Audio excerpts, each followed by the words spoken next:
Author Han Kang's achievement of winning the prize holds significance in representing the growth of Korean literature on the global stage.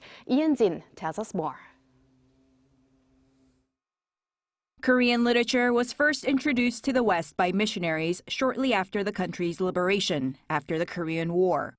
And the first time Korean modern literature was critiqued was 40 years ago in the mid-1990s. That was when Korean literature, with both literary value and popular appeal, was introduced to Europe, starting with the novels of writer Yi Mun-yeol, beginning a craze for Korean literature among publishers overseas.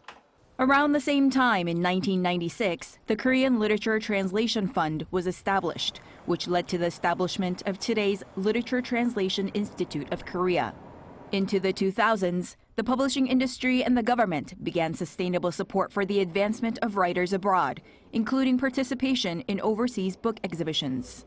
Han Kang's Nobel Prize for Literature is symbolic in that it shows the status of Korean literature on the global stage brought about by years of such efforts. Korean writers have won several literary awards in Europe, recognizing the authenticity of Korean literature. The role of translation and the history of gaining recognition over the years made this possible. It wasn't a sudden overnight achievement. The transformation of mainstream British and American literature, represented by the Nobel Prize for Literature, is also surprising. Of the 121 Nobel Prize laureates in literature since 1901, only 18 have been female, including Han Kang. And she is the fifth Asian winner by nationality.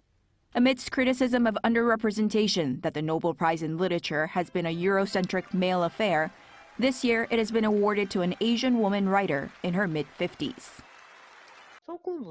I think there has been a trend of decentralization from what used to be centered on Western cultures, centered on men. I think it is a symbolic event that reflects the changing trends in the mainstream literary world. There is analysis that Han Kang's achievement of the Nobel Prize in Literature represents the positive influence of K-wave spreading Korean culture around the world, as well as British and American literature opening its doors to Asians and women. Eun-jin, Arirang News.